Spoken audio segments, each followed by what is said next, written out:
Hello and welcome back to another edition of Raw out of 10 right here on the Wrestle Debate.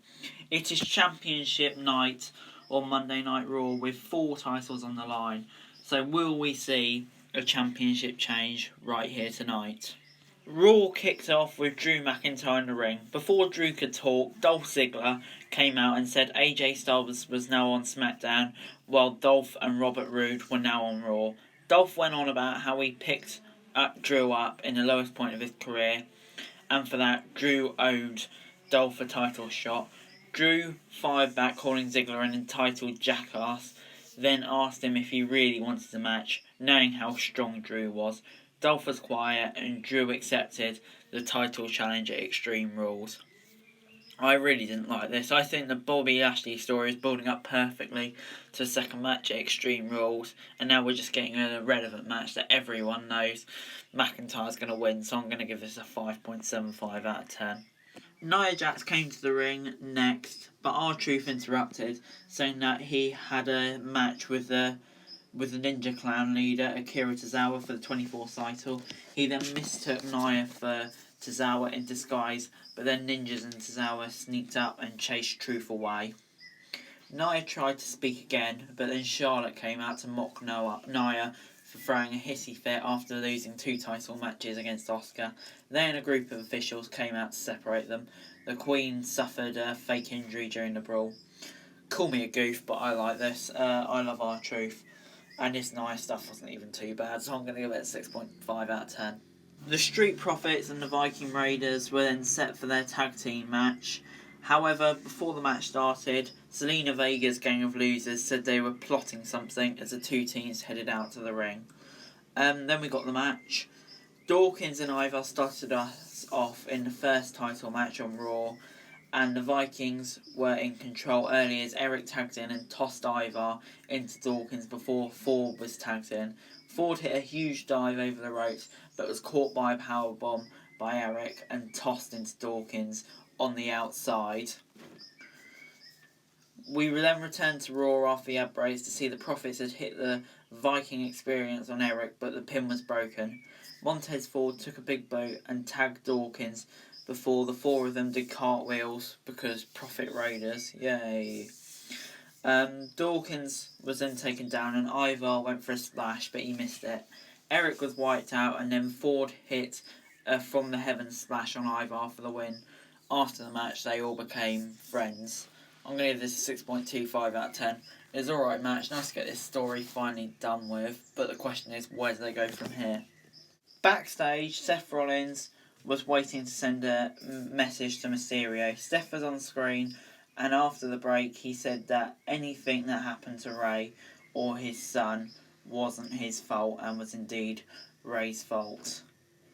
Backstage on Raw, Flair was then seen recovering from her fight earlier and said that she would take part in the title match against Asuka tonight no matter what. Still backstage, Andrade and Garza declared they were going for the Raw Tag Team titles next week because apparently they were all friendly friends now. Then we got Asuka v Flair. Flair had early control, but Asuka hit the hip attack and then a running knee from the apron, sending Flair to the floor. Asuka went for a leaning drop kick from the top rope, but Flair sidestepped. In the ring, Charlotte took Asuka to the mat but missed a moonsault, landing on her feet before sending the champ into the turnbuckles. We returned from the break to see Asuka almost getting pinned, but managed to find the bottom rope. Asuka tried for the armbar, but managed to lock the shoulder in for the Asuka lock, damaging the already injured arm, and Flair had no option but to tap. I really didn't get this. I know WWE will use Charlotte's arm, but why give away Asuka finally defeating Flair on a random episode of Raw? 5.75 out of 10. Edge then appeared on Raw from his house and spoke about how his injured tricep and that he was disappointed for not seeing through Randy Orton's tactics. Edge now vowed to stoop to any level to destroy Randy next time they fought. Orton was backstage on Raw and said that he will defend himself and survive while threatening Edge and Christian to stay away. Charlotte was backstage after her title match against Asuka and gave Asuka credit before Nia Jax attacked her and injured her arms by slamming it in a cupboard door. We then got a 24/7 title segment. The Ninjas and Tozawa came out for their match against R-Truth, but Bobby Lashley interrupted and took out the Ninja Gang before taking out R-Truth in the ring with a full Nelson. Tozawa was hiding under the ring, however, the whole time, and pinned Truth to become 24/7 title. I'm not going to grade this. And then we got Natalya was backstage and teased an important announcement on Raw. Wow. Natalya was then in the match. And Lana is now Natalya's manager, which was the important announcement. Wow. Natalya took Morgan down with a clothesline early on and got a near fall. Natalya then sent Morgan outside the ring before taking a Hurricane Rana from the apron. Lana distracted Morgan while Natalya caught Morgan from behind and locked her in the sharpshooter for the win. Because Natalya and Liv Morgan were friends on last week Raw, and we're just not going to continue the Lashley Lana segment. Makes sense. 5.5 out of 10. Big Show was then backstage on Raw and said he was very angry about what happened to Christian last week. We then got the Nature Boy Ric Flair and Randy Orton telling us how Randy Orton was the greatest ever before the Big Show interrupted them and said he was going to make Randy pay for what he did to Edge and Christian. Big Show promised to break every bone in Ric Flair and Orton's bodies before Randy fired back, threatening to kick Show in the face. Show was ready for the fight, but however, Orton left the ring, setting up a match for Extreme Rules. I don't know. This was really good though. Good to see Orton's character going. And who doesn't love the Big Show? 6.75 out of 10. Next up, we got Sasha Banks and Bayley v the Iconics for the women's title. Kay and Banks started the match off, and Kay was unloading on Banks right off the bat. We returned to Raw to see Bayley attacking Kay while mocking her, but Royce came in with a huge fisherman's suplex. Royce managed to bump Banks into Bayley, sending Bayley outside. Royce almost got a pin on Banks, but was locked in the bank statement, and the champ counted it. Royce struggled and eventually tapped out. However, this wasn't the main talking point. After the match, Banks teased the title match with Bayley, but then challenged Asuka instead. Asuka came out and accepted the challenge before Bayley attacked her. Asuka was fighting back, but Banks hit the backstabber and the bank statement, taking out the Raw Women's Champ. This was just fantastic.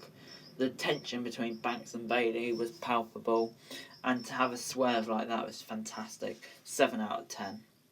Backstage, MVP told Apollo that he should join MVP's little faction, and if he didn't, Lashley would take the US title away from Apollo. We then got Ruby Riott trying to talk to Liv Morgan, but she brushed her off, clearly upset about her recent series of losses to her. Then in the ring, the VIP lounge was up next, and MVP called out Apollo Crews on Raw as his guest. Crews rejected MVP's offer, and MVP said that then the US title was going to be where it belongs. Shelton Benjamin then came out to fight Apollo, and thanks to the distraction, Apollo was sent outside by Benjamin. We then had a quick match. Both men ended up outside of the ring, and Apollo sidestepped, sending Benjamin into the steel post. Crews hit the toss powerbomb and picked up the win. I'm going to give this a 6.25 out of 10. Apollo looks strong and some character development, so I can't really complain. Mysterio and Dominik were getting ready to come out to the ring, and when eventually they did, Mysterio said how he was scared for Dominik last week when he attacked Rollins. He said that he was proud but angry of his son for taking the risk. Rey said that he was mad at Rollins for trying to blind him, but he had learned to accept it. Rey said he needed to get his own revenge, but Dom said he wasn't going to get anywhere near it, and the family wanted a fight. Rollins then came out and said he was conflicted about who to sacrifice. He then said it was fate as Theory and Murphy came out behind him. Humberto and Carrillo came out with Aleister Black to fight the Disciples, and Dominik joined in too, with the baby faces standing tall after Rey hit a 619 on Rollins. This was alright, I suppose, fairly unremarkable for the go home segment when you have matches like Asuka v Charlotte on the card, so I'm only going to give it a 6.25 out of 10. Overall, Raw this week gets a 6.25 out of 10. This was a fairly inconsistent episode of Raw. Some of the segments were brilliant, like the Orton stuff was really good, and some of it was just pure garbage. Like the McIntyre stuff I didn't enjoy, the Ninjas stuff, it's just shit. It's just a very mixed episode of Raw. But that concludes this episode. Thanks for watching. Like, share, subscribe. Leave a comment about what you thought of Raw. Link to Twitter in the description below for daily wrestling news. And subscribe to my other channels on screen right now. That'd be greatly appreciated. Thanks for watching. Peace.